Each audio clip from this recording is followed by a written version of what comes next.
Dan dikatakan oleh sebagian ahli hikmah, amrud dunya kullaha ajab. Perkara-perkara dunia ini seluruhnya semenakjubkan.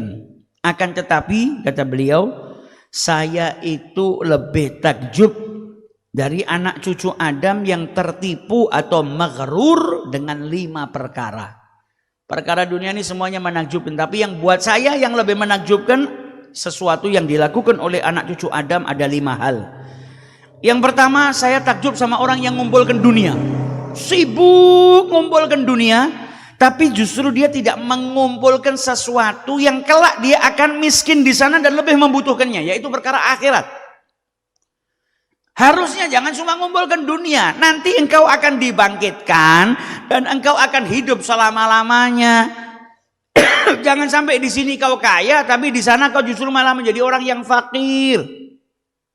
Maka saya takjub kepada orang yang sibuk mengumpulkan dunia, tapi dia tidak mengumpulkan untuk akhiratnya. Padahal dia lebih membutuhkan itu kelak di hari akhir. Yang kedua, saya itu takjub dengan orang yang bisa berbicara. Habis umurnya, waktunya digunakan untuk ngobrol yang tidak ada manfaatnya, tapi dia tidak berzikir kepada Allah, nggak ngaji Quran, nggak menggunakan lisannya untuk sesuatu yang mendatangkan keridhoannya Allah Subhanahu wa taala. Padahal dikasih lisan sama Allah bisa ngomong. Tapi dia habiskan waktunya untuk ngobrol yang tidak bermanfaat. Zikir jarang, tilawah Quran juga jarang. Kemudian yang ketiga, saya takjub kepada min sahihin farighin. Orang yang sehat tapi dia nggak pernah melewatkan 1 bulan dengan berpuasa walaupun hanya 3 hari. Padahal sehat tubuhnya. Tubuhnya sehat, nggak sibuk, kosong, waktunya luang. Tapi melewatkan bulan-bulannya tanpa berpuasa 3 hari untuk bertagarub kepada Allah Subhanahu wa ta'ala. Dan dia tidak berpikir bahwasanya puasa itu akan mendatangkan banyak manfaat. Dan bagaimana kelak ketika dia dibangkitkan oleh Allah Subhanahu wa ta'ala. Dan semasa hidupnya dia menghabiskan waktu-waktunya untuk berpuasa. Kemudian yang keempat, kata beliau, saya takjub dengan orang itu yang nata tempat tidurnya, kemudian dia tidur sampai subuh.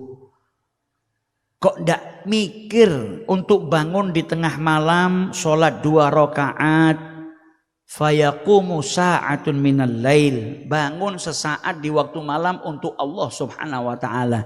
Dan itu nanti akan membuatnya bahagia ketika kelak dia dibangkitkan oleh Allah Subhanahu wa ta'ala. Dan yang kelima, kata beliau, saya takjub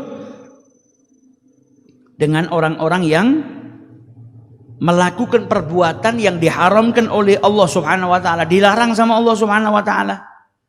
Dan dia sadar perbuatan haram ini kalau dia lakukan, nanti dia akan mendapatkan hukuman dari Allah Subhanahu wa ta'ala. Kok yang nggak takut?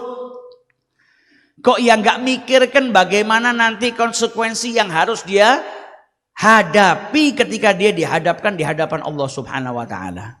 Tahu ini haram, tahu ini bakal menjadikan dirinya dihukum oleh Allah Ta'ala, tapi tetap diterjal dan tidak bertaubat. Kemudian setelah melakukan perbuatan maksiat tadi, dia tidak bertaubat kepada Allah Subhanahu wa ta'ala. Ini butuh wara. Orang kalau tidak punya sifat wara, akhirnya perbuatan-perbuatan dosa dia lakukan, perbuatan-perbuatan maksiat dia terjal. Ada seorang ibu yang salehah, kalau anaknya mau keluar rumah, dia bilang sama anaknya apa? Hati-hati, cari kerja yang halal, cari rezeki yang halal.